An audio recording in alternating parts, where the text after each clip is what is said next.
اعوذ باللہ من الشیطان الرجیم بسم اللہ الرحمن الرحیم.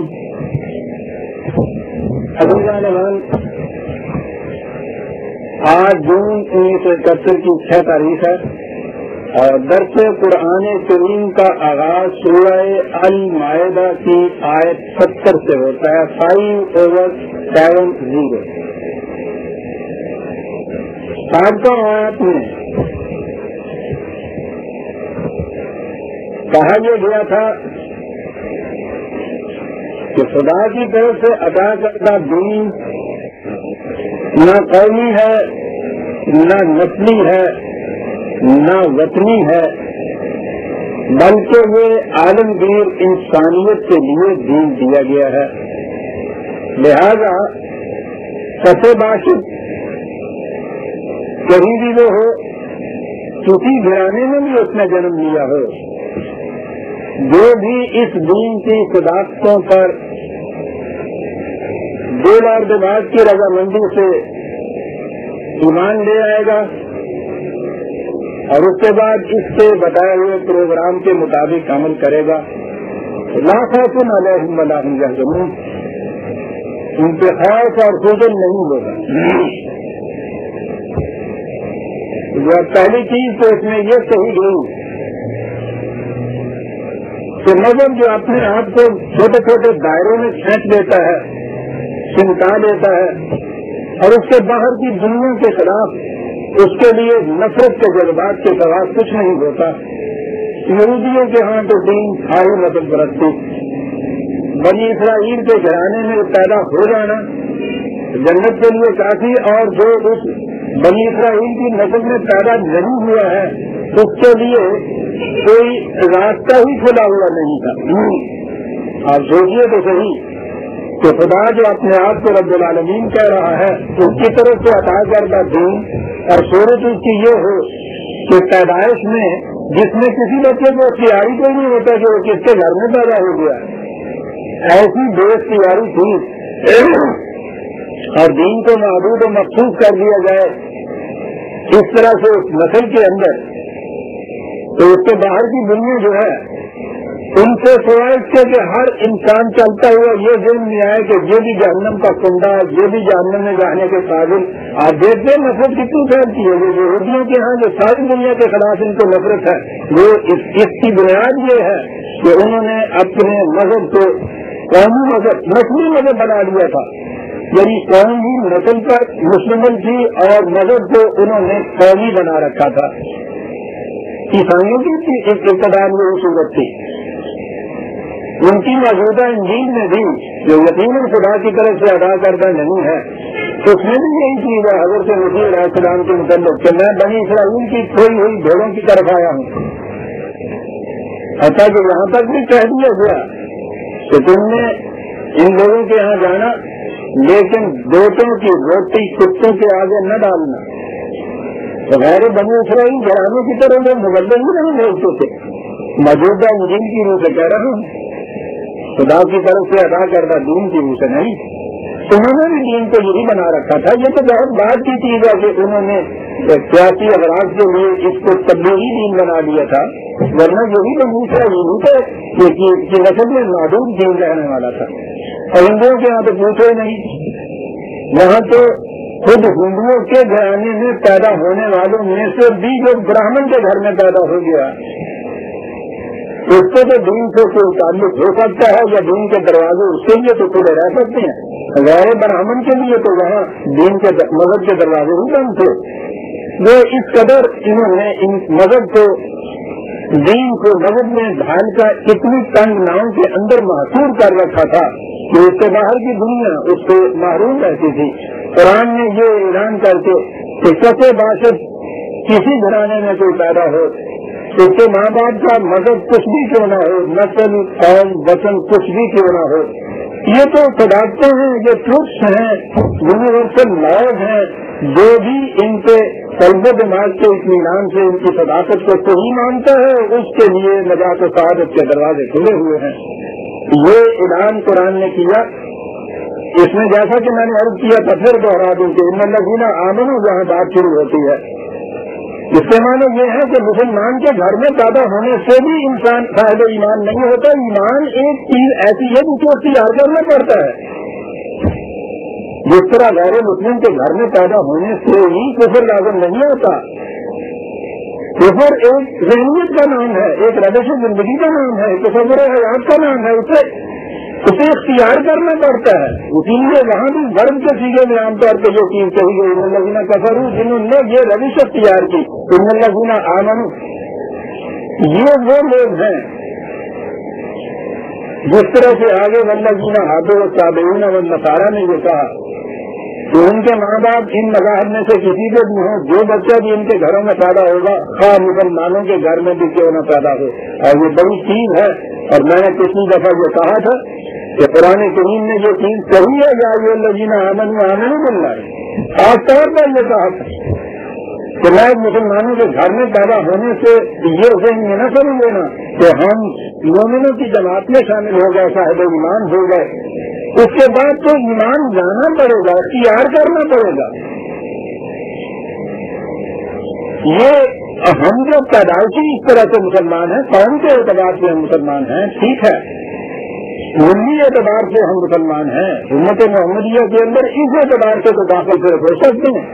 لیکن قرآن کی روح سے جسے ایمان کہا جاتا ہے وہ مسلمان کے گھر میں پیدا ہونے والے بچے کے لیے بھی ضروری ہے کہ وہ مسلمان ہو. اس کے بعد کیونکہ اور کہا کہ یہ بات تو نئی نہیں ہے. ہاں، اگلی بات میں یہ کہہ رہا تھا کہ اس کی پہچان یہ بتائی گئی ہے کہ واقعی وہ ایمان لے آیا ہے صحیح معنی میں اور اس جماعت میں داخل ہو گیا ہے یا نہیں. پہچان اس کی کوئی اعتقادی نہیں ہے، نظری نہیں ہے، تجریدی نہیں ہے. اس کی بڑی ٹھوس پہچان ہے اور پہچان یہ ہے کہ لا خوف علیہم ولا هم یحزنون. خوف بیرونی خطرات کو کہتے ہیں، حزن دل کے اضمحلال کو کہتے ہیں، دل کی گھٹن. ایمان کا نتیجہ اس نے یہ کہا ہے کہ نہ تو باہر کا خوف ہوگا نہ دل کا اضمحلال ہوگا. یہ ہے اس کی پہچان. لیکن یہ چیز انفرادی نہیں کہی گئی. لا خوف علیہم ولا هم یحزنون یہ اجتماعی چیز ہے. اور یہی فرق ہے مذہب اور دین میں. مذہب انڈیویجولائزیشن سکھاتا ہے، وہ انفرادیت سکھاتا ہے. ایک فرد اپنی نجات کی فکر میں ہوتا ہے. وہ شادی کی مثال نہایت عمدہ ہے. بات اس نے مذہب اور دین کہہ کے تو نہیں کہی. فرق اس نے بتایا وہ ہے کہ تم زیادہ سے زیادہ یہ چاہتے ہو کہ خود دریافت پار کر لو. خدا کا بندہ یہ چاہتا ہے کہ ڈوبنے والوں کو بچا کے ساتھ لے جائے. بڑی عجیب چیز.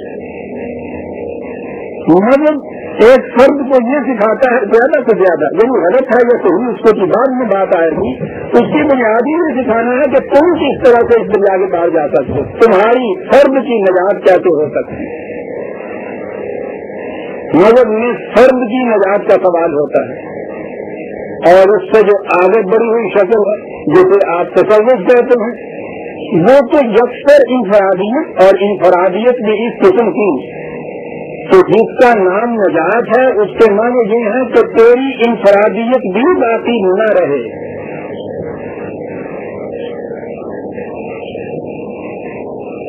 یعنی منتہا یہ ہے کہ نظر میں تو پھر بھی ایک فرد سے کہا گیا کہ انفرادی چیز ہے تو اپنی نجات کی فکر کر.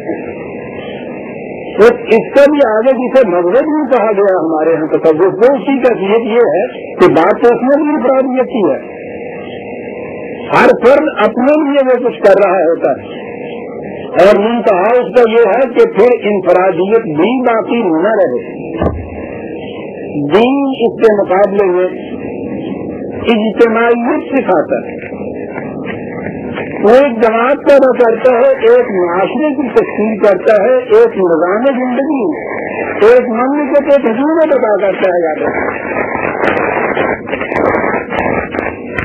اور اسی لیے سارے قرآن میں آپ دیکھیں گے اجتماعی کی گئی ہیں، جمع سے کی گئی ہیں، جماعت سے خطاب ہے، فرد سے کہا گیا تبدیلی کی بنیادی وقت نہیں بنی، میرے بندوں کے ساتھ شامل ہو جا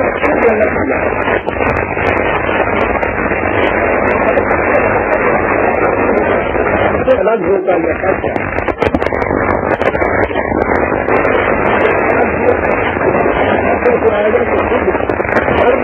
جماعت سے اس کے اندر کیا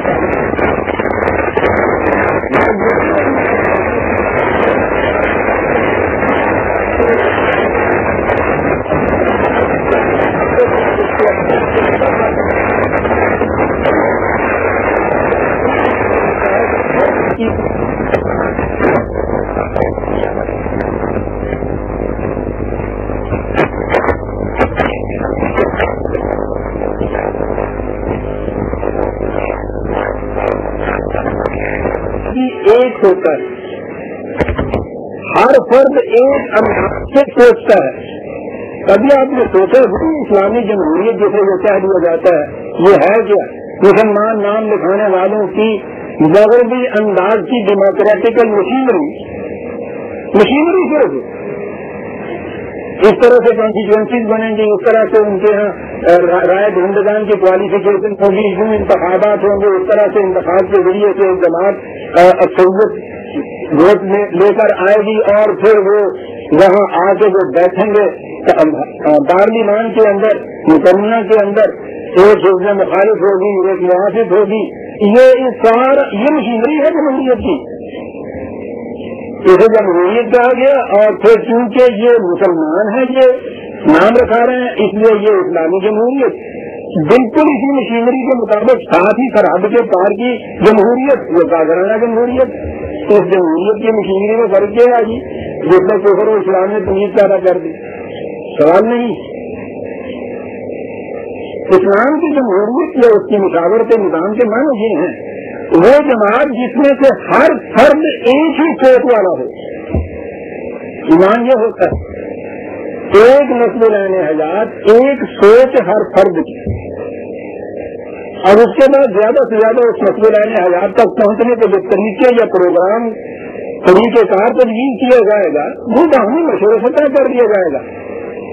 وہاں یہ نہیں ہوگا کہ نسل عین حیات جو ہے وہ الگ الگ ایک فرد اپنے طور پہ سوچے یا افراد کی جماعت کی افراد کی اکثریت یہ چیز سوچے. یہ ہے نظام. اگلے دنوں میں اپنے دوست سے کہہ رہا تھا جیسے میں کہا کرتا ہوں کہ ہمارے ہاں غنیمت ہے کہ آرگنائزیشن تنظیم یا جماعت کی مثال ابھی فوج کے اندر ہمارے یہاں ملتی ہے. اگر یہ چیز کہیں فوج کی رائج کر دی جائے آپ کی جمہوریت، تعداد کے اعتبار سے وہاں اکثریت سپاہیوں کو حاصل ہوتی ہے. 10,000 کی تعداد کے اوپر کہیں ایک جرنیل صاحب ہوتا ہے یا 20,000 کی تعداد کے بھی، بلکہ اس سے بھی زیادہ. لیکن کئی جمہور ہوتے ہیں، جمہوریت ہوتی ہے نیچے ان کی. اگر کثرت رائے سے فیصلہ کرنا ہے میدان جنگ میں، آپ سوچیے تو صحیح کہ نقشہ وہاں کیا ہوگا. حرام ہے تو یہ سپاہیوں کی رائے سب سے زیادہ ہوگی، اور پھر اس میں بھی اب معلوم نہیں کہ کس وقت ان کی کیا رائے ہو. کیجیے نفاذ. اور جسے آپ فرد کی آزادی کہتے ہیں، اگر وہاں ایک فرد کو یہ آزادی دے دی جائے سپاہیوں میں سے کہ تم بہتر کرو ویسے کرو میدان جنگ میں، تو آپ دیکھیے کہ ان کی گولیوں کے رخ کدھر گزر کے جاتے. وہاں ایک نقشہ پوری ایک جماعت کا نقشہ ہوتا ہے. کیا چیز ان میں مشترک ہوتی ہے؟ نسل العین مشترک ہوتا ہے. نسل العین یہ ہے کہ اس ملک کی حفاظت کرنی ہے، جو اس کی طرف بڑھ کے آتا ہے اس کو ہم نے طلب کرنا ہے. یہ نسل العین ہے. اس نسل العین کی وحدت سے ایک نظام ایک جماعت وجود میں آتی. ان کے اندر اگر ایک شخص بھی ایسا ہے جس کا یہ نسل العین نہیں ہے تو وہ مرتد ہے، وہ اس میں شامل نہیں کیا جائے گا. اور اگر ان میں کوئی ایسے ہیں کہ جو ان لوگوں سے کچھ دوستانہ مراسم رکھتے ہیں جن کا نسل العین ان کے خلاف ہے، یعنی وہ فریق کے مخالف، تو وہی گولی مار جائیں گے، قابل ہو جائیں گے لوگ. یہ کی بات جو چلی آ رہی ہے گزشتہ چند آیات میں، بلکہ ایک برسوں میں، جہاں یہ کہا گیا ہے کہ اپنے سے سوا کسی اور کو اپنا دوست دار رازدار نہ بناؤ. اپنے سے مراد ہے وہ لوگ کہ جن کا نصب العین وہ ہے، جو تمہارا نصب العین، جن کی سوچ یہ ہے. وہی پھر اقبال کی ڈیفینیشن کے اعتبار سے بڑی جامع بات کرتا ہے. 30 ملت ہے کہ گوئی لا الہ. ملت کسے کہتے ہیں؟ لا الہ کہنے والے. سن میں بتاتا ہوں کسے کہتے ہیں. 10,000 چشم بودن جب ملا، ہزاروں آنکھیں بے شک ہوں، یک نگاہ ہونا چاہیے. یک نگہی جو ہے ایک نصب العین. جو کہا گیا کہ دنیا میں تم کہیں بھی ہو تمہارا نصب العین پیدا ہونا چاہیے، اس کے معنی نہیں ہے یک نگہی پیدا ہونی چاہیے تمہارے دل. یہ ہے جو دین سکھاتا ہے عزیزان من. جہاں ایک فرد کی اپنی الگ نجات کا جماعت سے الگ حد تک تصور ہی نہیں ہے. خلاف اسلام ہے، خلاف قرآن ہے. جیسی مذہب یہ سکھاتا ہے، تصور یہ سکھاتا ہے. قرآن اس تصور کو مٹانے کے لیے آتا ہے. اور یہ عجیب تصور عجیب ہے. بظاہر انڈیویجل یا فرد اس میں یوں نظر آتا ہے جیسے کچھ نہیں رہتا، اور یہ سب کچھ اس فرد کی انفرادیت کی تعمیر کے لیے ہو رہا ہے.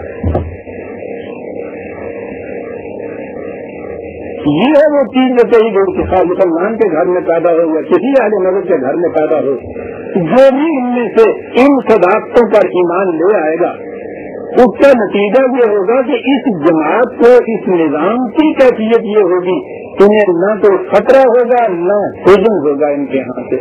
اور سوچیے عزیزان من، جس معاشرے کی کیفیت یہ ہو جائے، نہ خطرہ ہو نہ حجم ہو، وہ تو اسی دنیا میں جنتی معاشرہ ہو جاتا ہے.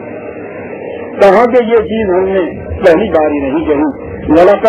لقد اخذنا میثاق بنی اسرائیل وارسلنا الیہم رسولا. ان سے بھی وہی عہد لیا گیا تھا.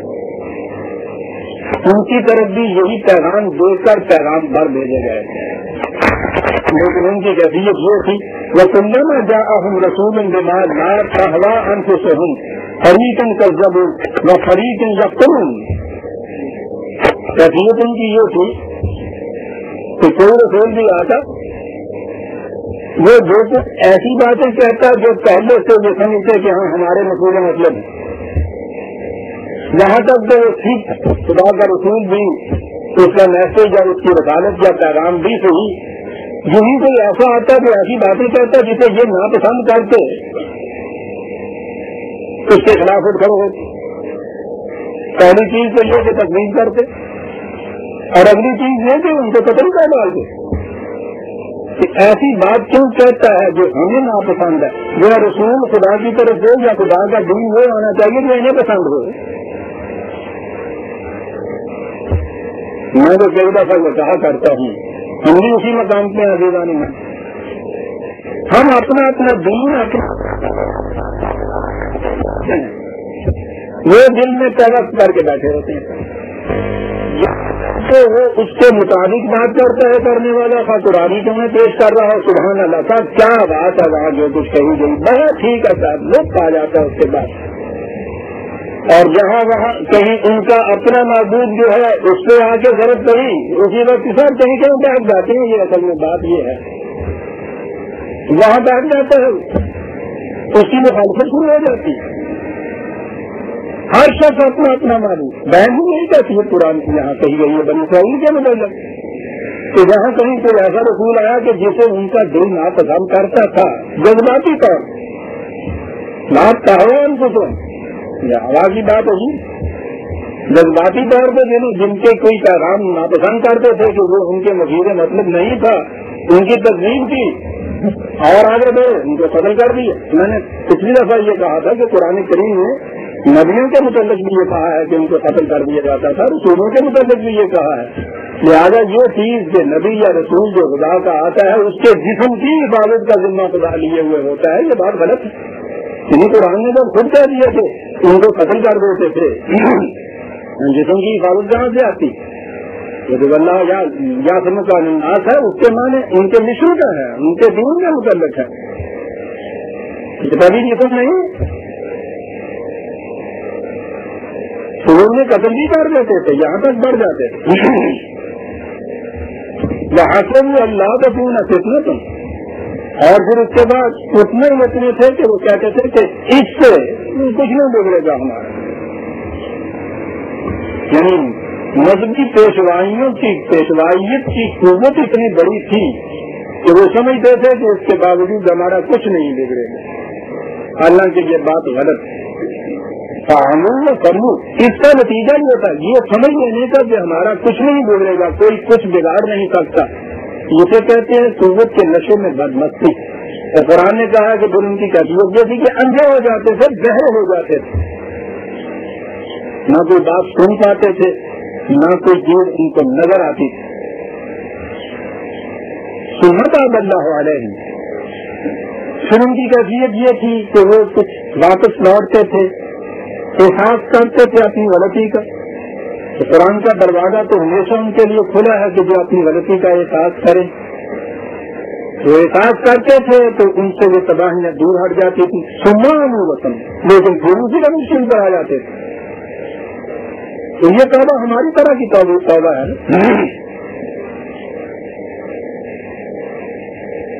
رات کو تھوڑی سدھی، صبح کو توبہ کر رند کے رند رہے، آج تو جنت نہیں.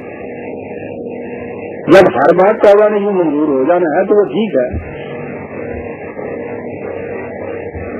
اس سے بھی زیادہ حسین انداز میں ریاض جانے میں توبہ شکن،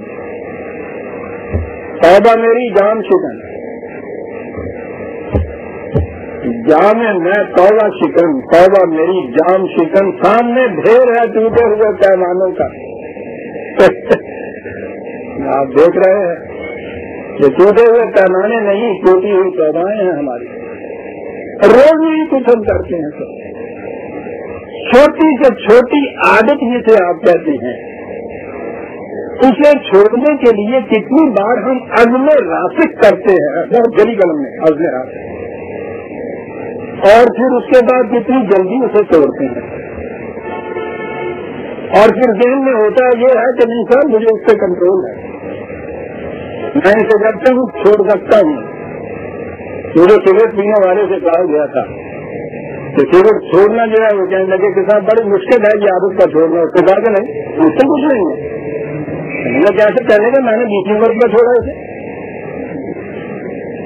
یہ 20 عمر کا یہ چھوڑتا ہے. یہ ہے توبہ. بابو وسم تمہیں تابلہ والے تمہا وسم گزرنا ہو بصیروں میں ماں یا مضمون. وہ دیکھ رہا ہوتا ہے کہ کر کیا رہے ہیں، یہ مذاق کیا ہو رہا ہے، ابتدا کیا ہو رہا ہے، دین کے ساتھ کیا اپنی ذات کے ساتھ ہو رہا ہے. ذات کی پختگی کی پہلی علامت عقیدہ نمان عظمت ہے، ارادے کی پختگی. پہلا مظاہرہ یہ ہے. اس کے بعد یہ ہے کہ وہ ارادہ اس کا استعمال کیسے ہوتا ہے، یہ اگلی چیز ہے جو وہی کی رہنمائی میں آتی ہے. پہلی چیز خود ارادے کی پختگی. الذین قالوا ربنا اللہ ثم استقاموا فتنزل علیہم الملائکہ. یہ کہنے والے کہ ہمارا رب اللہ ہے، پھر اس پر جم کے کھڑے ہو جانے والے. شرط یہ ہے اس کے ساتھ ان پر ملائکہ کا نزول ہوتا ہے.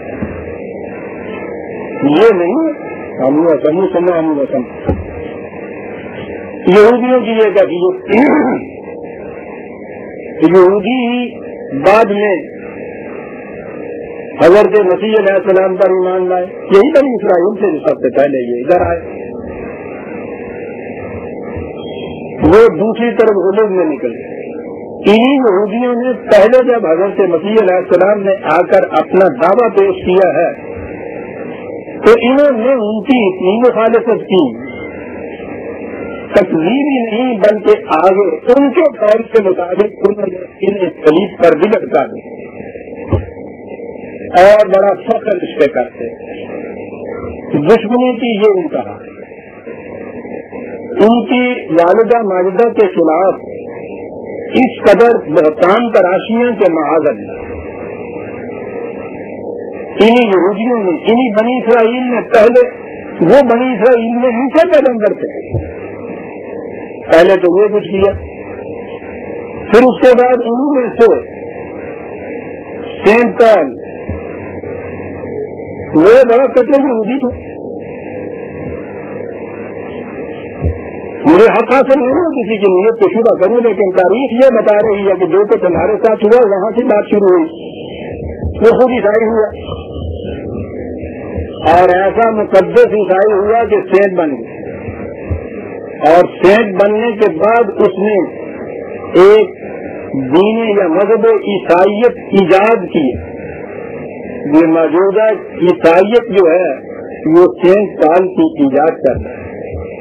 ادھر اس تقریب میں کہ حضرت مسیح کے متعلق یہ کیفیت کہ ہم نے صلیب کو چڑھا کر بقول ان کے معاذ اللہ لعنتیوں کی موت مارا اور ان کی والدہ کے متعلق یہ کچھ کہا. ادھر آئے ہیں اس بھیس میں تو جہاں آنے کے بعد عیسائیت وہ پیش کی جس میں خدا کے اس رسول کو خود خدا بنا دیا. عیسائیوں کے ہاں ایک بڑا فرقہ تو سب سے بڑا وہی ہے جو خود مسیح کو خدا مانتا ہے، انکارنیشن کے طریقے کے اوپر کہ خدا حضور کر گیا ہے ان کے اندر اور یہ خود خدا ہے. لقد کفر الذین قالوا ان اللہ هو المسیح ابن مریم. ان میں سے انہوں نے یہ عقیدہ اختیار کیا اور یہ کفر صریح کہ مسیح ہی اللہ ہے، مسیح ابن مریم ہی اللہ ہے. یہ عقیدہ اختیار کیا. اسے عام اصطلاح میں حلول کا عقیدہ بھی کہتے ہیں کہ خدا حلول کر جاتا ہے ایک انسان کے اندر اور وہ انسان ہی خدا ہو جاتا ہے. ہندوؤں کے ہاں اوتار کا عقیدہ تھا، عیسائیوں کے ہاں اسی کا ترجمہ انکارنیشن جسے کہتے ہیں. یہ عقیدہ ہے اور سب سے زیادہ یہ عقیدہ شدت کے ساتھ جو رونما ہوا تو آپ کے ہاں تصوف میں آ کے رونما. ان میں سے عام عقیدہ تو یہ ہوا کہ ہر فرد خدا ہے، ہر شے یہاں کی خدا ہے، وحدت وجود جسے کہتے ہیں وہی ہے. آپ اٹھا کے دیکھیے ان کے یہاں کی کتابیں کیا کیا نہیں نظر آئے گا اس کے اندر سے. قرآن بھی وہی ہے، موسیٰ بھی وہی ہے، جیسا میں نے پچھلی دفعہ کہا تھا اور اسے نہیں دوہرا سکتا. کہاں تک یہ پہنچے ہوئے ہیں، یہاں تک ہوا. ایک اور گروہ آگے بڑھا تو انہوں نے کہا کہ یہ بات تو نہیں، لیکن کم از کم رسول اللہ جو وہ تو ضرور خدا ہے. وہی جو میں کہا کرتا ہوں، وہی جو مستوی عرش ہے خدا ہو کر اتر پڑا وہ مدینے میں مصطفیٰ ہوتا. عزیزان ایمان اس میں اور اس میں فرق کیا ہے؟ یہ جو انہوں نے کہا ان اللہ هو المسیح ابن مریم، یہ آپ کے ہاں عقائد ہیں اور یہ مذہب ان کے پیش کیے جاتے ہیں. عام مسلمانوں کے نزدیک بھی یہ جو صوفیاء کرام کہلاتے ہیں یہ عام علماء کے مذہبی پیشوائیوں سے کہیں زیادہ واجب العزت کہلاتے ہیں. دین کی نم تک پہنچے ہوئے ان کو کہا جاتا ہے. ان کا عقیدہ یہ ہے جسے قرآن کہتا ہے لقد کفر الذین قالوا ان اللہ هو المسیح ابن مریم.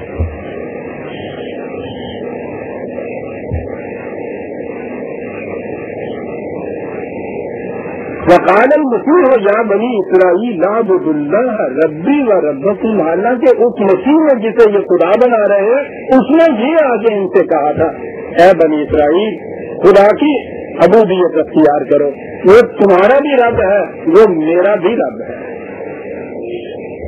رسول آ کر تو یہ کہتا ہے، تو پہلے اعلان بھی کرتا ہے کہ میں عبداللہ واشہد ان محمدا عبدہ و رسولہ. بس یہ حقیقت ہے. اس وجود میں انہوں نے یہ کہا. قرآن کہتا ہے انہ من یشرک باللہ فقد حرم اللہ علیہ الجنۃ ومأواہ النار. یہ شرک ہے اور جو بھی شرک کرتا ہے جنت اس پر حرام ہو جاتی ہے، جہنم اس کا ٹھکانہ ہو جاتا ہے.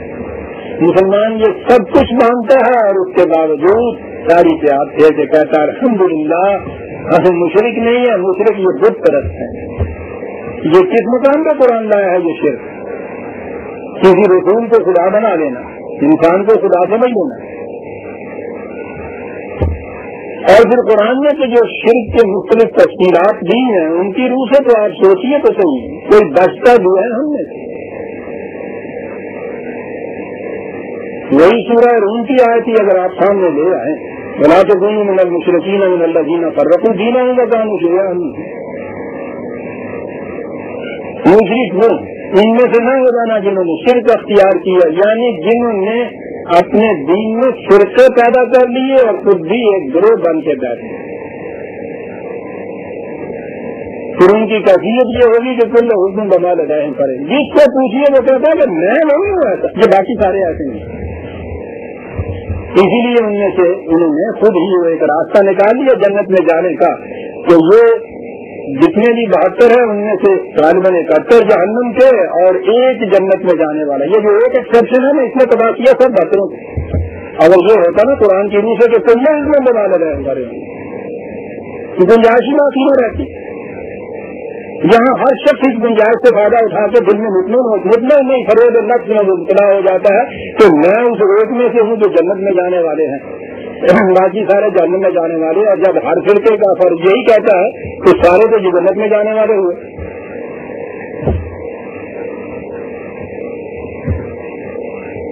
کہہ رہا ہے خدا جو کچھ اس نے کہنا ہے، ابھی کون سا آپ کو کرے جائیں گے، اور پھر پاکستانیوں کو تو آتا ہے جانا، مطلب کی سب دلاتے کے سبق کرتے ہیں۔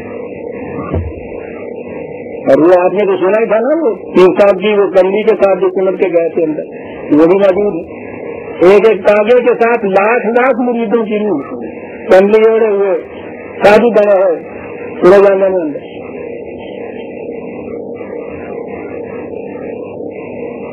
یہ ان کے ملفوظات کے اندر چیزیں عزیزان من افسانے نہیں ہیں، ان کے اپنے ملفوظات ہیں۔ تو جانے لگے تو انہوں نے جان نے دیکھ لیا کہ 4 کپڑے اٹھے، ٹھیک ہے جی دیکھ لو کچھ نہیں، مولت کو جیسے یہاں بھی ایئرپورٹ پہ کرتے ہیں کچھ نہیں جانے دی، اندر جا کر دیکھا تو وہاں لاکھوں کی تعداد کے اندر وہ پھر رہے ہیں کہ جن کے لیے جہنم مفید ہو گئی۔ وہ پوچھا بھی ان سے کہ تم نے یہ کیا کیا، وہی کہا کہ میں نے تو کسی ایک کو بھی بلا کر نہیں اندر جانے دیا تھا، میری کیا مجال ہے، تمہیں چاہیے اندر دیکھتے رہے، اور وہ بھی بیچارہ حیران ہے کہ وہ ہو کیا گیا، پھر کہتے رہے۔ تو جب انہوں نے دیکھا 20 صاحب نے کہ بیچارہ مفت میں عذاب میں آ رہا ہے، ابھی ایکسپلینیشن ہے، پتہ نہیں سمجھو کلیئر ہو گیا تو شام تک کیا ہوگا بہت بگڑ جائے گا، تو وہ مسکرایا ہے، اس نے کہا کوئی بات ذکر کی نہیں ہے، نے کہا کہ وہ جو کملی میری تھی اس کملی کے ایک ایک تاغے کے ساتھ میری مریدوں کی روحیں چمٹی ہوئی تھی، میں اس طرح سے لے آیا، یہ اس طرح لے جانے والے بھی اعلیٰ حضرت سے، یہ جانے والے بھی سارے مقرر ہیں، سمجھ لیا کیا بتایا جائے کہ کہاں پہنچی ہوئی ہے، کیا ان سے نہیں کہا جائے گا کہ ایمان لاؤ، نہیں یہ شریک باللہ، یاد رکھیے دین میں فرقے پیدا ہوئے شرک ہو گئے، سوال ہی نہیں، قرآن کہتا ہے میں تم اور اس سے آگے لا یشرک کی عبادت کی حکم ہی آ رہا، اگر قانون خدا کے علاوہ کسی اور کا چل رہا یا ملا دیا خدا کے قانون کے ساتھ کسی اور کا قانون، شرک ہے، ٹھیک، اپنے لیے کہیں اور جنت بنانی ہے ہم تو الگ بات ہے، اس خدا والی جنت جو ہے اس کے اندر جانے کا کوئی صرف ہے نہیں، فقد حرم اللہ علیہ الجنت ومأواہ النار، اور یہ وہ ہے عزیزان من جن کے لیے اس نے کھلے بندوں کہہ دیا تھا کہ وما یؤمن اکثرهم باللہ الا وهم مشرکون، تم دیکھو گے کہ بہت سے ایسے ملیں گے کہ اپنے آپ کو ایمان والا کہلاتے ہوں گے اور وہ مشرک ہوں گے، یہ ایمان والوں کے متعلق کہا گیا کہ وہ مشرک ہوں گے، ورنہ دونوں تو یاد کروں گا عزیزان من، ایمان والا مشرک کہا، قرآن کہہ رہا ہے وما یؤمن اکثرهم باللہ الا وهم مشرکون، 12/106 12/106 وما للظالمین من انصار، ٹھیک، چلیے ساتھ ایک تو وہ یہ ہو گیا کہ جنہوں نے خود اکیلے مسیحی کے متعلق کہہ دیا کہ وہی خدا ہے، خدا کی شکل میں یہاں دنیا کے اندر انکارنیٹڈ آ گیا ہے، کہا دوسرے ہیں وہ کہتے ہیں کہ نہیں سر ہم یہ تو نہیں مانتے، ہم تو خدا کو الگ مانتے ہیں۔ مانتے کیسے ہیں؟ قالوا ان اللہ ثالث ثلاث، تصویر سے قائل ہے، بات دیتا رول پورس 3 میں 1 1 میں 3، یہ ہم مانتے ہیں سر، ٹھیک ہے، خدا کو مانتے ہیں۔ یہ الگ بات ہے کہ اس کے حصے میں 5.25 نہیں آتی ہیں صرف روپئے میں سے، تیسرے حصے کو مالک ہے برابر کے father sun and ghuluw ghost, کہتے ہیں ہم اسے مانتے ہیں۔ یہ خدا کا ماننا جس میں خدا کو ٹکڑے ٹکڑے کیا جاتا ہے، ہم اس میں بھی یہ کہتے ہیں کہ ہم کو اس قسم کی کوئی بات نہیں کرتے، لیکن آپ سوچئے تو صحیح کہ یہ خدا کو یوں مان لینا 1 نہیں 3 ہے، اور یہ چیز تو صرف خدا ہی کا حکم نہیں ہے، اس کے ساتھ اوروں کے احکام بھی ملائے جائیں گے تو جب وہ مکمل دین ہوگا۔ کیا یہ شرک نہیں؟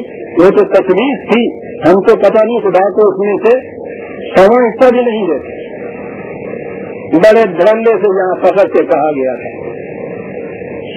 کہ دین جسے کہتے ہیں اس کا تو صرف 1/10 حصہ قرآن میں ہے، 9/10 حصہ اس سے باہر ہے۔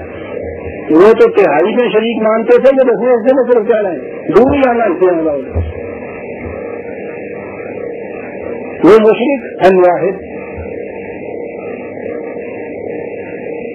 لا یشرک فی حکمہ احدا، وہ یہ چاہتا ہے اپنے حکم میں کسی اور کو شریک نہیں کرتا۔ خدا کے ماننے کے معنی عزیزان من عملاً یہ ہے کہ اس کے حکم کے متعلق مانا ہے، وہاں توحید ہے۔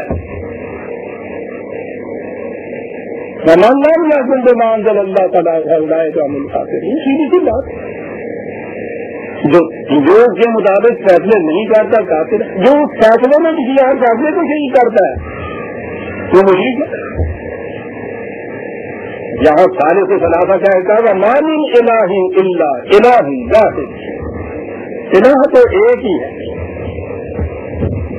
یہ الگ بات ہے کہ ہم نے الہ صرف اس معنی میں مان لیا کہ بت نہیں ہم بناتے، الہ تو ہر صاحب اقتدار کو کہتے ہیں، کسی اور کو صاحب اقتدار مان لینا، اسے خدا کی الوہیت میں شریک کر دینا۔ کہا یہ ہے ان کے عقائد، وَإِن لَمْ يَنْتَهُوا عَمَّا يَقُولُونَ لَيَمَسَّنَّ الَّذِينَ كَفَرُوا مِنْهُمْ عَذَابٌ أَلِيمٌ، ان چیزوں سے باز نہ آئے تو تم دیکھو گے کہ کس قدر دردناک عذاب میں یہ لوگ مبتلا رہتے ہیں۔ عزیزان من، عیسائیت کی تاریخ دیکھیے آپ، یوں تو دنیا میں ہر مذہب کی تاریخ یہ بتا رہی ہے، دین کی نہیں مذہب کی کہہ رہا ہوں، جو قوم بھی مذہب کے ساتھ چپتی رہی ہے وہ ذلیل و خوار ہوئی ہے دنیا کے اندر۔ اور عیسائیت میں جب تک عیسائیت اپنے اس مذہب کے ان عقیدوں کے اوپر وہ رہے جمے ہوئے، آپ ان کی تاریخ اٹھا کے دیکھیے کس قدر ان کے ہاں باہمی تفرقہ، انگریزیاں، فساد انگیزیاں، ذلت و خاریاں، غربت، افلاس، سب قسم کی مار ماری گئی۔ یہ تو 19ویں صدی میں جب انہوں نے آ کر یہ سائنٹیفک نالج کچھ آگے بڑھا ہے اور اس کے بعد انہوں نے مذہب کو الگ کیا ہے اپنی زندگی سے اور انہیں گرجے کے اندر معصور کر کے رکھ دیا ہے، اس زمانے سے ان کو ہوش آیا ہے، یعنی مذہب کو چھوڑنے کے بعد ان کی یہ کیفیت ہوئی۔ مذہب تو ملسون ہوتا ہے، انسان کے گلے میں پڑا ہوا ہے، یہ ابھرنے نہیں دیتا، یہ ڈوبتا ہے۔ یہ ان کی سرگرمی ہے جس کی وجہ سے یہ بنیادی نشان شوقت پر جلال و خطبت ان کے حصے میں آ رہی ہے۔ سائنٹیفک نالج کا بھی اثر ہے جو فطرت کی قوتوں کو انہوں نے مسخر کر رکھا ہے، ورنہ اگر عیسائیت کے عقیدے کے اوپر آج بھی آ جائیں تو پھر وہی کا وہی قابو کے قابو ہو رہے ہیں۔ اور دنیا میں کی تاریخ یہ ہے، یہ جو آپ کے یہاں 70 کروڑ کی اتنی مرکزی آبادی ہونے کے باوجود ایسی آبادی کہ مراکز سے لے کر انڈونیشیا تک ایک بحر ذخائر ہے اور دنیا کے درمیان میں یہ بیلٹ جا رہی ہے، عزیز عالمان ساری دنیا کا کپاؤ ہے اور ساری دنیا کی نگاہیں میں ہم ضرور ہے۔ یہ کیا ہے؟ مدد پرستی۔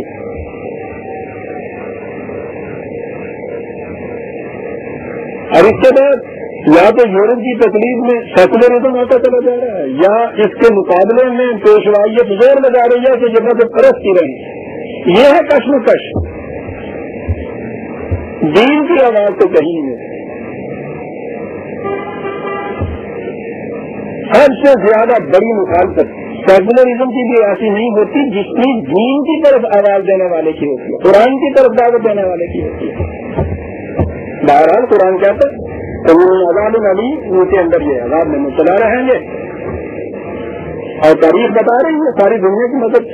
افلا یتوبون الی اللہ ویستغفرون اللہ غفور رحیم. اب بھی وقت ہے، حضور قرآن کے زمانے کی باتیں ہو رہی ہیں. اب بھی اگر خدا کی طرف یہ آ جائیں ان کی حفاظت کا خانان ہو سکتا ہے. وہ آنا کیسے ہوگا؟ قرآن پہ ایمان لائے، رسول اللہ پہ ایمان لائے. وہی جو ان کے پیغمبر حقیقی دین پیش کرتے تھے وہی دین قرآن کے اندر ہے، اس کی طرف آ جائے. یہی تورات کی طرف آنا ہوگا، یہی انجیل کی طرف آنا ہوگا. یہ کچھ کریں پھر بھی ان کی حفاظت کا سامان ہو سکتا ہے. اور ذریعہ یہ ہوتا ہے مسلمان کے گھر میں پیدا ہونے والا ہو، عیسائی ہو، یہودی ہو، جب بھی خدا کے دین کی طرف آئے گا اسی وقت جا کے ثابت کے دروازے سے کھلیں گے، اس کے علاوہ نہیں کھل سکتے.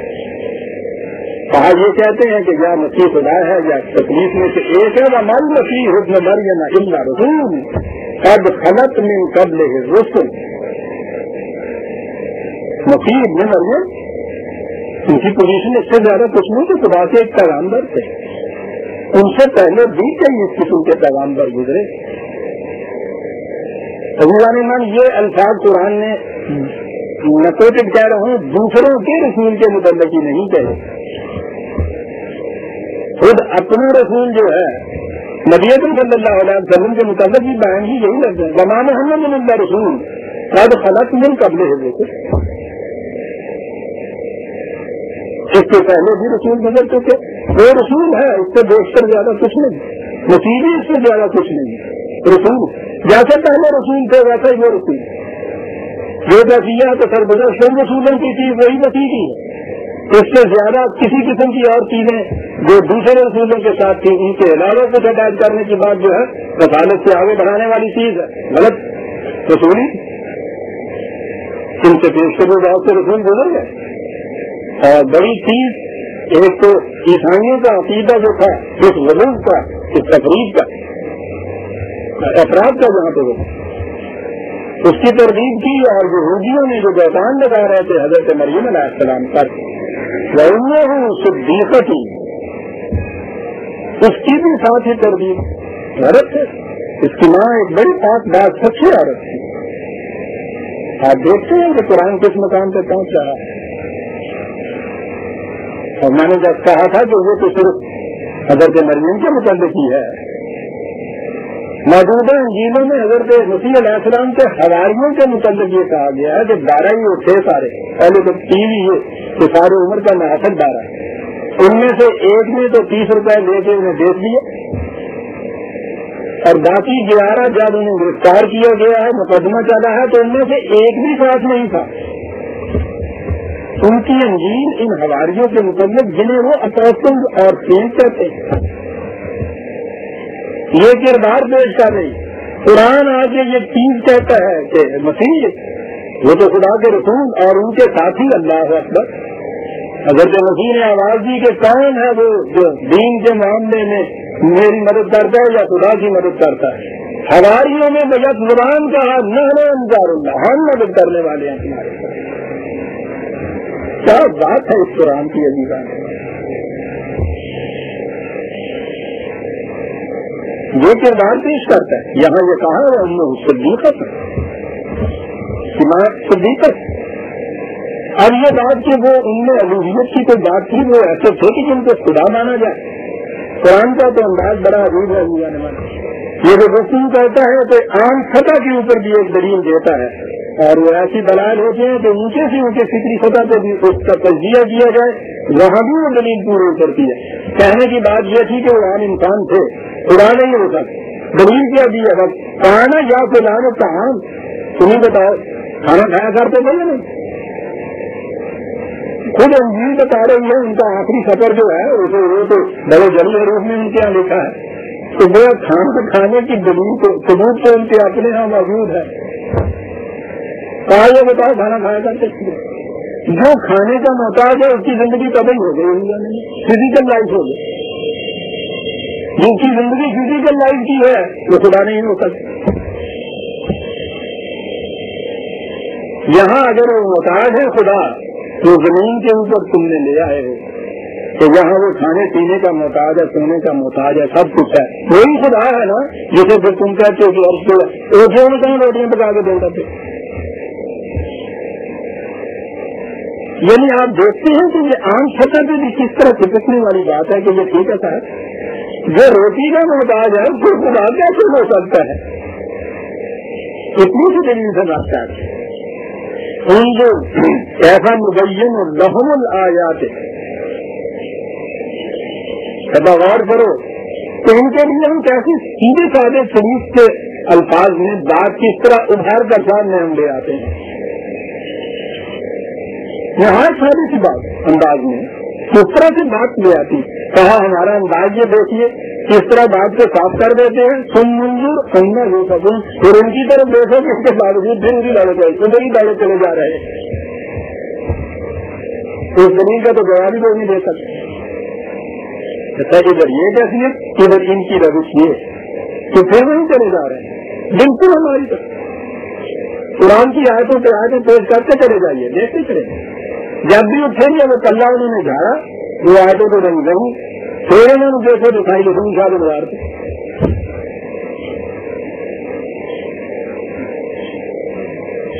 امن ہو سکے تم اتعبدون من دون اللہ ما لا یملک لکم ضرا ولا نفعا.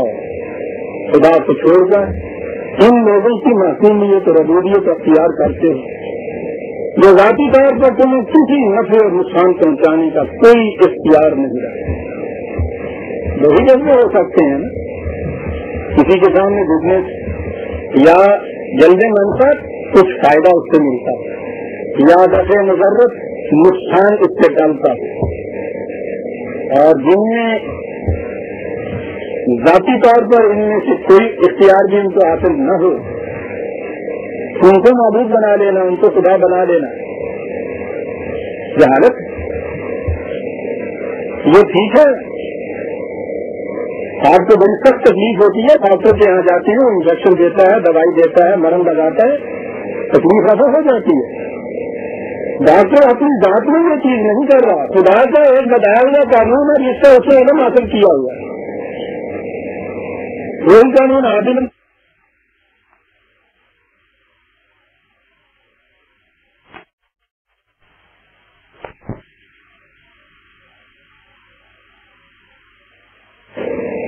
ڈاکٹر اپنی ذات میں یہ چیز نہیں کر رہا خدا کا ایک بتایا ہوا قانون ہے جس سے اس نے علم حاصل کیا ہوا ہے. وہی قانون حاصل کر علم حاصل کرنا اس قانون کا حاصل کرنا یہ احتیاط جو ہے یہ تعاون ہے. آپ ڈاکٹر صاحب کے یہاں یہ کچھ کرنے کے لیے جاتے ہیں ان کو اگر کسی مقدمے میں وہ لوگ جاتے ہیں تو وہ ان کے پاس آتے ہیں. ذاتی طور پر نفع نقصان کے کسی کا بھی اختیار و حق حاصل نہیں ہے. جب ہم ان روحانیت والوں کی طرف جاتے ہیں تو وہاں اس طرح نہیں جاتے جیسے ڈاکٹر کے یہاں جاتے ہیں. وہاں یہ ہوتا ہے کہ حضرت صاحب کی نگاہ ہو جائے گی تو سارے بلندر دور ہو جائیں گے. یہ نہیں ہے کہ ڈاکٹر صحیح نسخہ دے گا تو یہ ہو جائے گا دوائی فائدہ کرے گی.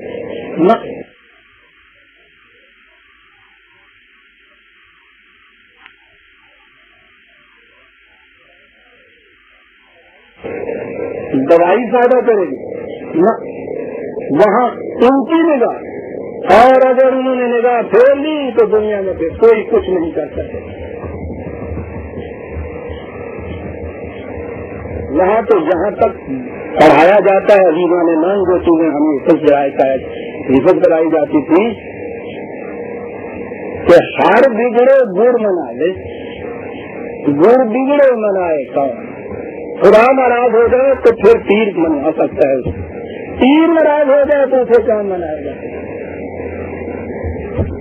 اندازہ لگائیے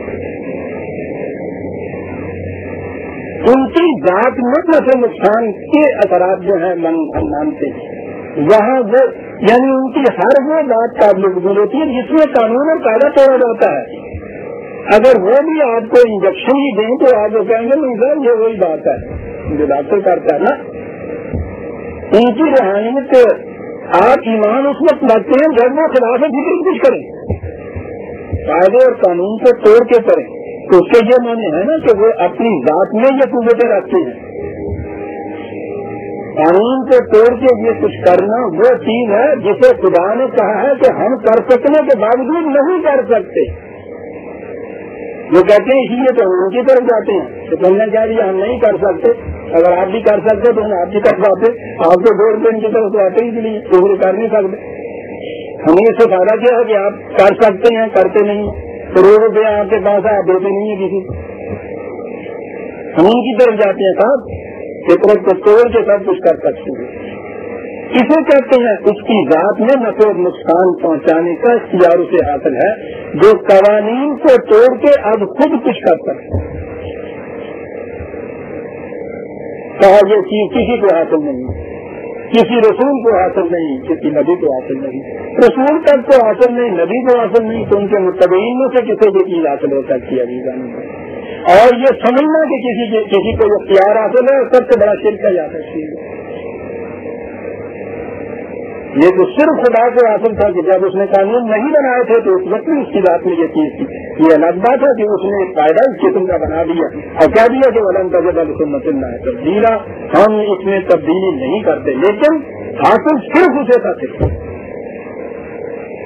یہاں ان کے متعلق یہ سب کچھ تو جیتے جاتے اگر صاحب کے تو ایک طرف رہا تھا وہ ان کی مٹی میں جس میں دبے ہوئے ہیں اس کے متعلق یہ چیز کہ انہیں بھی یہ چیزیں حاصل ہیں.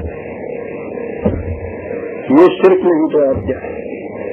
تم جاؤ اہل الکتاب, ابو دان یہ وہی آیت آ گئی جو اس سے پہلے آئی تھی, اور میں نے یہ عرض کیا تھا کہ ضرورت ہے اگر مسلمان نے توحید پہ ایمان لانا ہے تو ضرورت یہ ہے کہ ایک جگہ جلی حروف میں جو لکھی ہوئی بات ہوتی ہے, یا اہل الکتاب لا تغلو فی دینکم غیر الحق, اپنے دین میں غلو مت کر,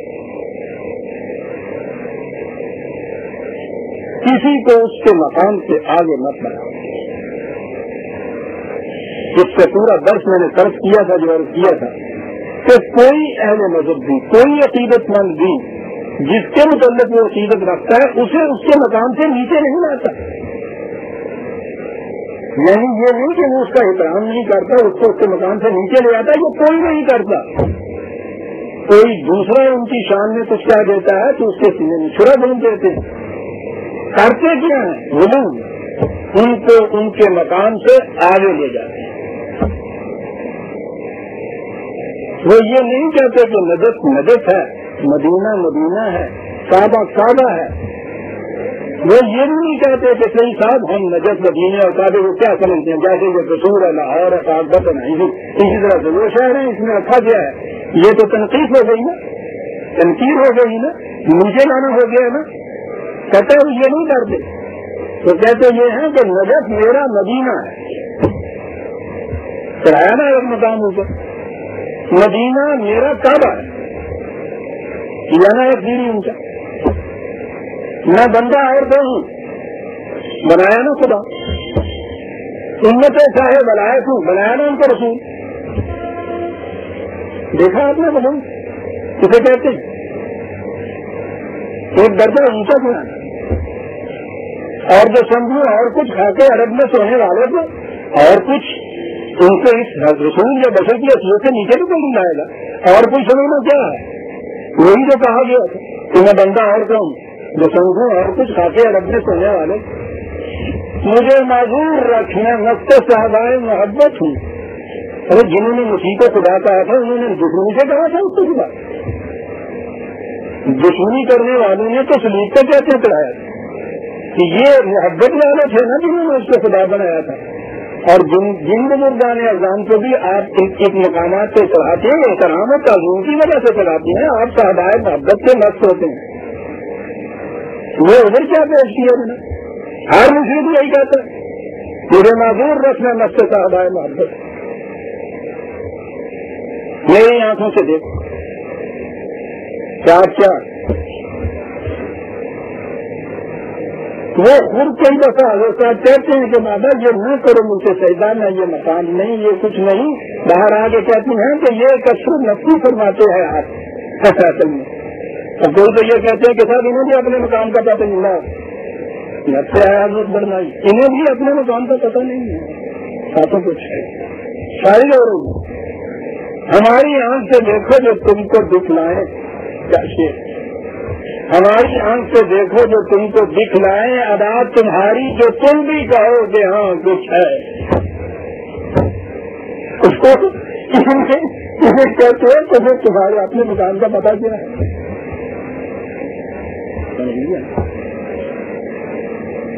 ہم سے پوچھی تم یا اہل الکتاب لا تغلوا فی دینکم غیر الحق ولا تتبعوا اہواء قوم قد ضلوا من قبل. اہواء قوم یہ ساری چیز جذبات سے منحصر ہے.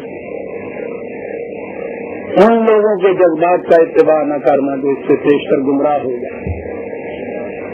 نال بنال قدم پہ قدم چلے جا رہے ہیں ہم سب ان سے کہا تھا کہ ان کے جذبات کا اتباع نہ کرنا گندوں میں قدموں اگلو کثیر، خود گمراہ ہوئے اور بہتوں کو خود گمراہ کیا انہوں نے تھا.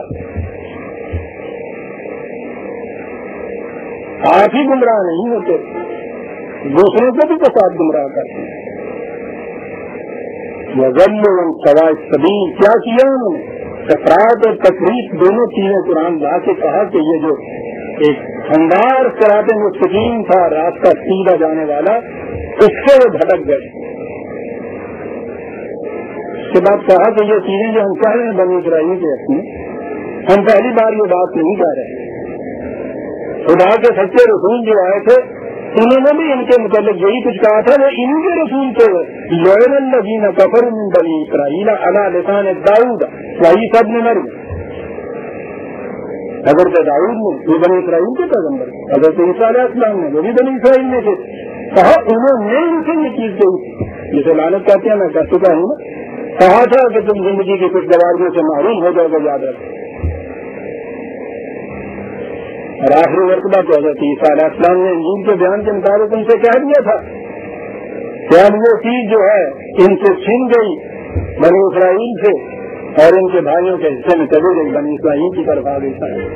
اسے کہتے ہیں لعنت و عزیزان من. یہ ہمارے والی جو مربرہ جس سے ہم لعنت کرتے ہیں نا، یہ وہ معنی نہیں ہوتے جس میں گالی کا سا ایک مطلب پایا جاتا ہے، وہ بات نہیں ہوتی. اس کے معنی ہوتا ہے کہ زندگی کی خوشگواریوں سے محروم ہوگا، دور ہوگا. یہ چیز ان سے کہی گئی تھی. کہا یہی چیز ہم کہتے ہیں. اس لیے یہ نہ کہیں کہ صاحب یہ دیکھیے ہمیں یہ کچھ کہتے ہیں، ان کے اپنے نبیوں نے یہ کچھ کہا ہوا. اور تورات اٹھا کے دیکھیے، انجیل اٹھا کے دیکھیے، پوچھیے نہیں کیا کچھ کہا ہوا ہے ان سے نکل. زہانے کا بنا اٹھگ بتانے جاتا دوں گی اس لیے کہ یہ وہی تجاوز کر جاتے تھے، حدود شکنی کر جاتے تھے، سرکشی اختیار کر لیتے تھے. اس کی وجہ سے یہ چیز ہوئی. ان کے اپنے نبیوں نے ان سے یہ چیز کہی، ہم بھی یہی کچھ کہتے ہیں.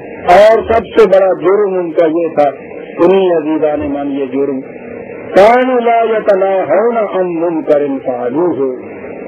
جو برائیاں معاشرے میں ان کے یہاں عام ہو جاتی تھی، پھر وہ ایک دوسرے کو ان سے روکتے نہیں تھے، ٹوکتے نہیں، ایک دوسرے. بڑا اہم فریضہ ہے. نظر میں تو یہ پھر امر بالمعروف اور نہیں عن المنکر جو سوٹڈ ہوتا ہے، اس کا فریضہ صرف مولوی صاحب کے پاس آ جاتا ہے نا، واعظ کے ہاں یہ اسی کا فریضہ رہ جاتا ہے. دین میں تو یہ چیز نہیں ہوتی. دین میں تو وہ تواصل بالحق سے وہ تواصل بالحق. ہر فرد دوسرے فرد کو حق پر رہنے کی، جم کر رہنے کی تلقین کرتا ہے ایک دوسرے. اس لیے کہ ان میں سے اس زنجیر میں سے ہر کڑی کو پتہ ہوتا ہے کہ جو کڑی اس میں کمزور رہ گئی ساری زنجیر کی کمزوری کا باعث بن جائے گی. میں بھی زنجیر کی کڑی نہیں رہوں گا. اگر وہ کڑی کمزور ہو گئی، ہر کڑی کوشش کر دیا کمزور کڑی کو طاقتور بنانے کی. جماعتی زندگی میں یہ عزیزان من چیز ہوتی ہے. تواصل بالحق، تواصل بالصبر، ایک دوسرے کو روکتے ہیں. آپ دیکھیے اس معاشرے کے اندر جو قرآن نے کہا تھا کہ یہ اس لیے تباہ ہوئے, زندگی کی کچھ بیماریوں سے معروف ہوئے کہ ایک دوسرے کو روکتے نہیں تھے. وہی آگے ہے نا وقت ہم سے بھی, کوئی روکتا ٹوکتا نہیں دوسرے.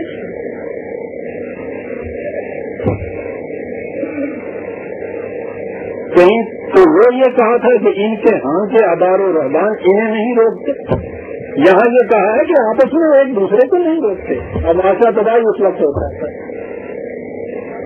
یاد رکھیے یہ جسے ہم کہتے ہیں کہ حکومت کا ایک قانون, اس کا یہ ایک ڈنڈا, وہ تو ہنگامی چیز ہوتی.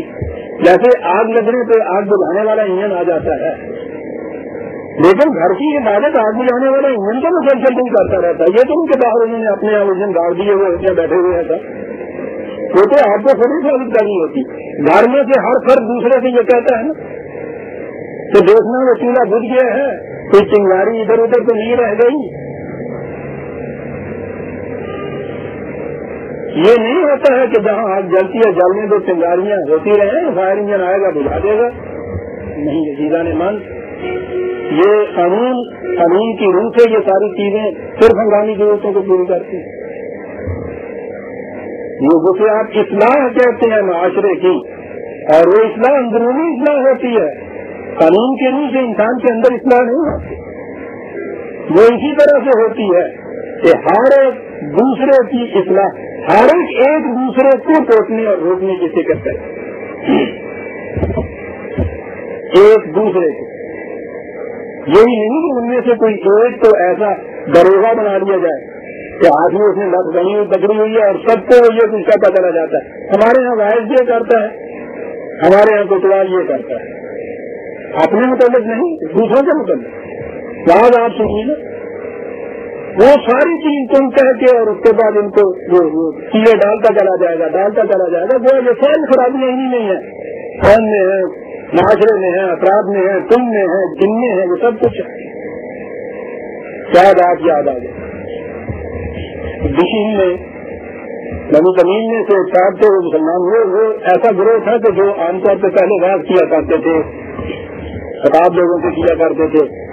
وہ ادھر آئے تو انہوں نے آ کے دیکھا کہ یہاں کوئی گنجائش ہی نہیں, لیکن یہ بہت چاہتا تھا. عمر بھر کے عادی بھی تھے, کبھی بھی آتی تھی بات. انہوں نے ایک دن یہ کہا حضرت عمر سے کہ اگر آپ یہ کہیں تو جمعے کے اجتماع میں جب ابھی آپ نہیں آئے ہوئے ہوتے تو میں ان سے اٹھ کے کچھ یاد نصیحت کی بات کیا تو فکرہ ملازہ فرما دیے. اس شخص انسانی نفسیات کو جس کی نگاہ, اس نے کہا کہ کیوں اپنے آپ کو جہنم کے لیے تیار کرتا ہے. جب تم اٹھے اور تم نے اٹھ کے ان سے کہا کہ تم یہ کہتے ہو اور ہم یہ کہتے ہیں, بس گئے جہنم میں. اٹھنے والا مخاطب کو تم نہیں کہتا ہے, بڑی ایک عورت ہی لگا کے دیکھتا ہے. اپنے متعلق اس کے ذہن کے اندر ایک بڑی نفرت آئی ہوئی ہوتی ہے. وہ ہم کہتا ہے ایسا دیر وقت سے تم اٹھے اور تم نے ان کو تم کہا اور اپنے آپ کو ہم کہا تو گئے جہنم. لا تو نہ ہے, ایک چھٹا کے اوپر سب کو رکھ دیا ہے. یہ بات یہ بتا رہا ہے اس چیز کا, ایک دوسرے کو یہ چیز کرتی ہے. کوئی اپنے آپ کو اس میں مقدس نہیں بنا. اور قرآن نے تو وہ کہا شاید سچا انصور, اپنے آپ کو مقدس نہ سمجھ لیا کرو. یاد رکھو, خدا جانتا ہے کون تم نے کو مقدس. اپنے آپ کو دوسروں کی سطح پہ رکھو اور ایک دوسرے کو برائی سے روکو. لبے سانا آسان جیسا یہ روش زندگی جو اختیار کی کہ کوئی روکتا ٹوکتا ہی نہیں ہے, اس کا نتیجہ ہے وہ جو جہنم آ جاتی ہے. طرح کثیر الذین کفروا, پھر وہی بات. اس کا ٹیسٹ یہ ہے کہ تم دیکھو گے جماعت مومنین یا یہ لوگ اگر دعویٰ ایمان کا تو ان کو تو ضرورت نہیں کہ جو اس سے انکار کرتے ہیں ان چیزوں سے ان کو اپنا دوست بنائیں. تم دیکھو گے کہ جو انہیں اپنا دوست بنا رہے ہیں. پھر وہی ٹیسٹ جو پیچھے سے چلا آ رہا ہے, یہ قرآن نے یہ کہا کہ اپنے کے علاوہ کسی کو اپنا ہمراہ اور دوست اور بنساز اور چارہ ساز نہ بنا. کہا ان کی کیفیت یہ ہے, ٹیسٹ ہے یہ ایمان کا لَبِئْسَ مَا قَدَّمَتْ لَهُمْ أَنفُسُهُمْ أَن سَخِطَ اللَّهُ عَلَيْهِمْ وَفِي الْعَذَابِ هُمْ خَالِدُونَ۔ جو کچھ یہ اپنے لیے آگے بھیج رہے ہیں، بڑی عجیب اطلاع ہے قرآن کی عزیزان میں، آگے بھیج رہے ہیں۔ خود ہی انسان کا عمل جو ہے وہ پہلے سرزد ہوتا ہے، اس کا نتیجہ بعد میں نکلتا ہے۔ مسافر سفر کرنے والا اگر پہلے سے یہ دانتوں کو متعین کر کے بھیجے تو اگر جا کے تو آگے چل کے 2-3 دن کے فاصلے پہ گاڑیوں میں چھپے رہے میں آ رہا ہوں، تو اب سوچ لیجیے ماں قدمت لہم انفسہم، خود ہی اپنی راہنمائی اور قذافی کے لیے یہ کیا کچھ آگے بھیج دیتے ہیں۔ اس کی خاطر میں کس قدر برا ہے ان کے لیے، اور وہ یہ کہ خدا کی نافرمانیاں، اس کی قانون کی خلاف ورزی سے جو نتائج نکلتے ہیں، یاد رکھیے اسے اللہ کا غضب جو اس کا قہر جو سخت کہا جاتا ہے، اس کا نتیجہ عذاب تباہی۔ اب بھی دروازہ بند نہیں ہوا، یہ رسول آ گیا جو کافۃ للناس کے لیے ہے۔ وَلَوْ كَانُوا يُؤْمِنُونَ بِاللَّهِ وَالنَّبِيِّ وَمَا أُنزِلَ إِلَيْهِ، اگر یہ واقعی قرآن پر ایمان لاتے، اس نبی پر ایمان لاتے، کہا کہ دعویٰ تو یہ کرتے ہیں کہ ہم ایمان لیا ہے، تو اس کا ٹیسٹ یہ ہے، پھر عزیزان ہم سن لیجیے کہ وہ ٹیسٹ کیا ہے، متخذوا ہمیں لیا، تو یہ پھر اپنا کے علاوہ دوسروں کو اپنا دوست نہ بناتے ہیں۔ یہی ٹیسٹ بار بار دے رہا ہے، اور جو میں نے کہا تھا اتفاق ہے کہ پچھلے 2-3 مہینوں سے ہمارے ہاں یہ جو ماچرستان کے حوادث رونما ہوئے ہیں مشرقی پاکستان وغیرہ میں، اس کی لین یہی ہے نا کہ غیروں کو رازداں بنایا، دوستاں بنایا، ان کی ہاں عزت کی تلاش کی ہم نے، اور یہ اس کا نتیجہ نکلا عذاب علیم، جسے قرآن نے کہا ہے وَلَٰكِنَّ كَثِيرٌ مِّنْهُمْ فَاسِقُونَ۔ اسی وجہ ہے کہ ان میں سے اکثریت ان کی ہے۔ کیا عجیب لفظ قرآن لایا ہے، یہ فاسق کا لفظ، آپ کو یاد ہوگا یہ جو مادہ ہے اس کے معنی ہوتے ہیں، یہ ہر پھل اس کے اوپر جو پھول ہوتا ہے اس کے اندر اگر رہتا ہے تو وہ پک جاتا ہے، پختہ ہو جاتا ہے، اپنی تکمیل پر پہنچ جاتا ہے۔ اور ایسے پھل بھی ہوتے ہیں، اب آم کے موسم میں آپ دیکھیں گے پکنے سے پہلے ہی اوپر کے اپنے پیٹرن کو یا وہ چھلکے کو پھاڑ کے دوسری طرف یوں نکل جاتے ہیں، سڑ جاتا ہے وہ پھل، کسی تک نہیں پہنچتا۔ یہ جو اپنے پیٹرن کو توڑ کے دوسری طرف نکل جانے والی بات ہے، اسے صفت کہتے ہیں۔ قرآن جماعت کے رنگ میں ایک آپ کو قالب دیتا ہے، ایک پیٹرن دیتا ہے جس کے اندر رہتے ہوئے ہر فرد میں تکمیل تک پہنچنا ہے۔ یہی آپ اس میں سے ہٹ کے دوسری طرف گئے، اور یہ ہے جسے کہا ہے دوسروں کا توجہ یا دوستداری، نکل کے ادھر گئے، اپنے پیٹرن سے آپ الگ ہوئے، فکس ہے، پھر آپ کی پشتگی نہیں ہو سکتی، سڑ جائیں گے، کیے پڑ جائیں گے، جل جائیں گے۔ ایک اور ہمارا زمانہ نزول قرآن کے وقت جو سامنے مخاطب قوم تھی، ان میں عرب کے مشرکین بھی تھے، یہی مثلا سب سے پہلے قریش یا اسی قسم کے اور قبیلے عرب تھے، ان میں یہودی بھی تھے، ان میں عیسائی بھی تھے۔ تاریخ ہمیں بتاتی ہے اور قرآن بھی شاہد ہے کہ ان مسلمانوں کی سب سے زیادہ سخت ترین مخالفت جو کی مشرکین عرب نے کی، صحیح مکے کے جو تھے، اور پھر یہودیوں نے کی جب یہ مدینے میں آئے تھے۔ عیسائی بھی وہاں بستے تھے، لیکن اس دور میں ابھی عیسائیت میں سیاست نہیں آئی تھی، ان کے ہاں ابھی عیسائی یہ فقیر منش جیسے ہمارے ہاں ہوتے ہیں نا، وہ ان کی یہی کیفیت تھی، راہب ہوتے تھے، کچھ مسکین ہوتے تھے، یا تو اپنے لکھنے پڑھنے میں رہتے تھے، یا وہ وہی اپنے ہاں کی ریاستیں تصوف کی یہ کچھ کیا کرتے تھے۔ قرآن نے ان کے متعلق کہا ہے لَتَجِدَنَّ أَشَدَّ النَّاسِ عَدَاوَةً لِلَّذِينَ آمَنُوا الْيَهُودَ وَالَّذِينَ أَشْرَكُوا وَلَتَجِدَنَّ أَقْرَبَهُمْ مَوَدَّةً لِلَّذِينَ آمَنُوا الَّذِينَ قَالُوا إِنَّا نَصَارَىٰ۔ کہا کہ تم دیکھو گے کہ یہ مشرک اور یہود تمہاری مخالفت میں سب سے آگے بڑھ چڑھ کر آتے ہیں، اور یہ جو اپنے آپ کو نصارہ کہتے ہیں، عیسائی کہتے ہیں، ان کی کیفیت یہ ہے کہ وہ ایسے متشدد نہیں تمہارے خلاف جانے میں، وہ تم سے اچھے معاملات رکھتے ہیں، محبت کے معاملات تم سے رکھتے ہیں، ان کی کیفیت یہ نہیں ہے۔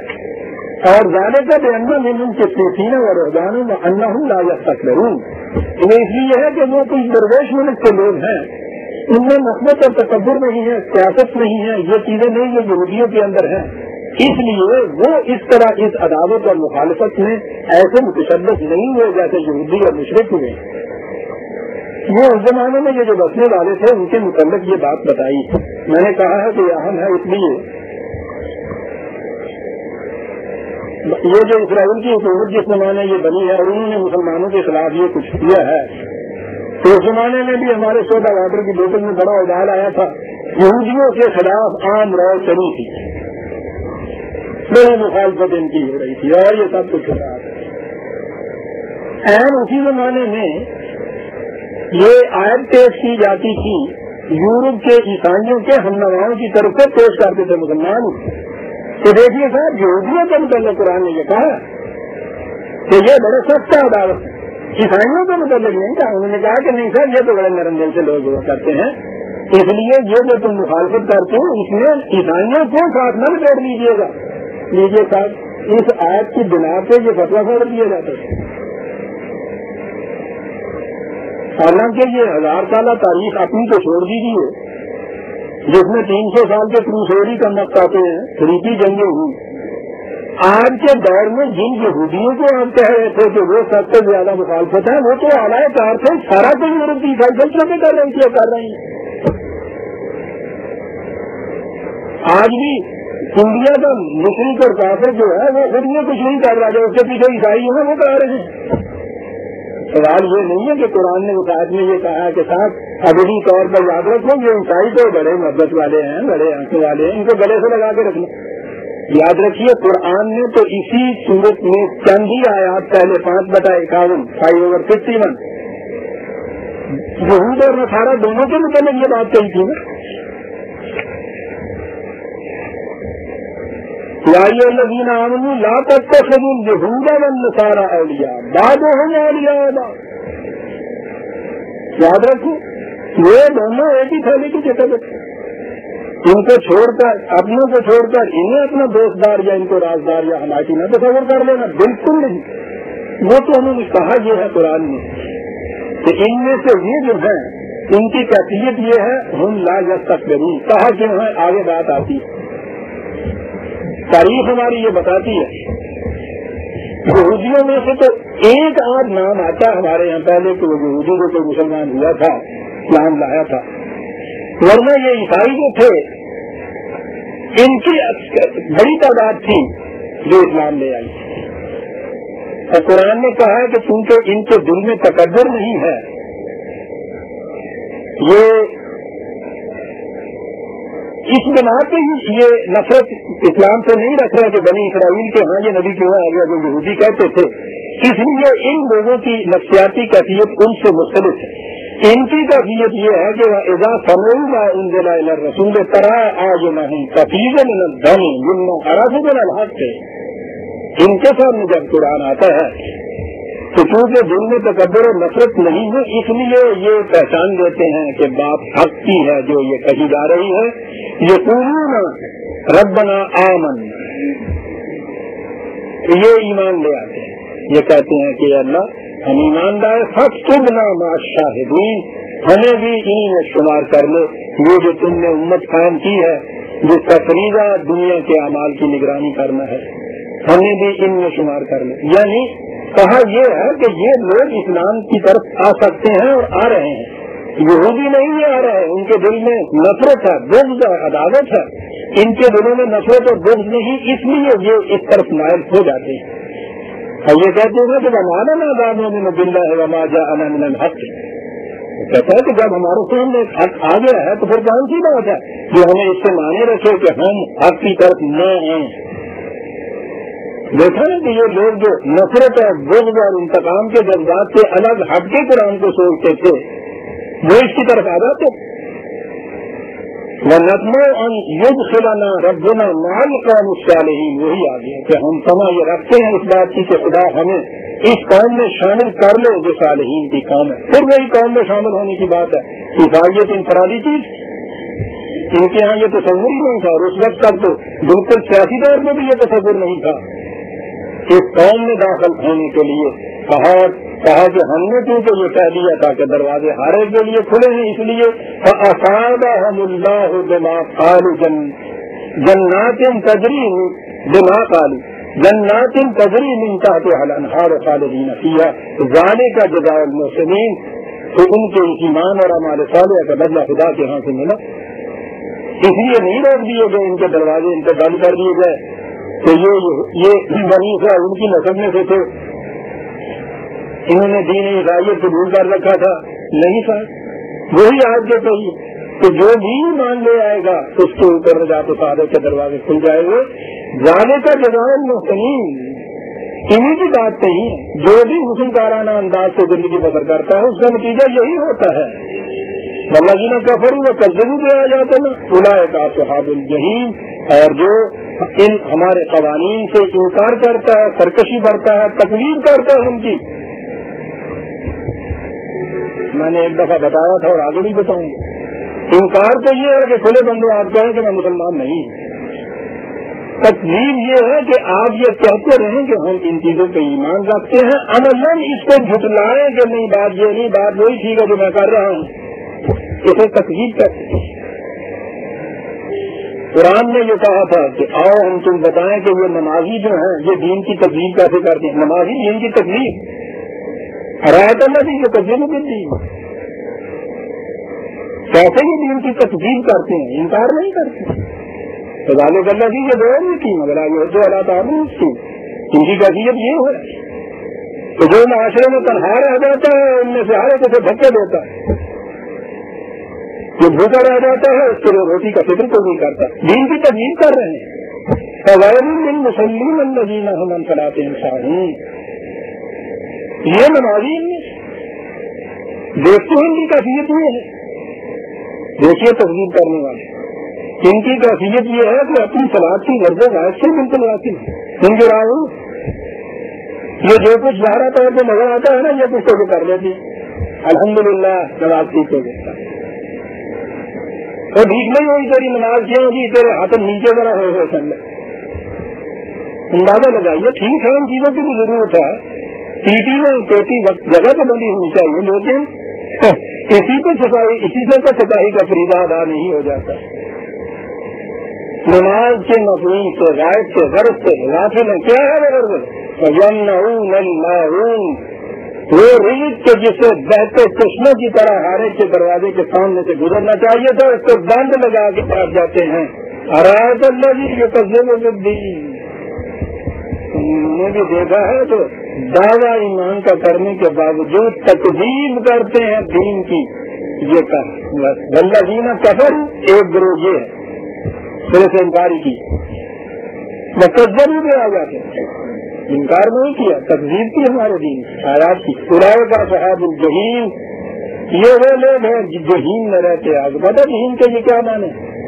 جن کی ترقیاں رک جائیں، جن کے آگے رکاوٹیں آ جائیں، ہوا ہے نا آپ کے ساتھ یہ پیدا ہوئی ہیں نا رکاوٹیں، اتنی بڑی عظیم آزاد مملکت جس میں ذخائر ممکنات کی یہ کیفیت ہے کہ دنیا رش کرتی ہے، اس کے باوجود ترقی کی راہ مسدود ہوئی ہے، آپ کہ تکذیب کرتے ہیں آپ قوانین خدا بندی کی۔ عزیزان مان، وقت کا 1 منٹ باقی ہے لیکن آگے مضمون دوسرا آ جاتا ہے، ہم اسے آئندہ دیں گے۔ ربنا تقبل منا انک انت السمیع العلیم، سورہ مائدہ کی آیت 86 تک ہم آگے برادران عزیز 87 تک آئندہ لیں گے۔ گرمی زیادہ ہو گئی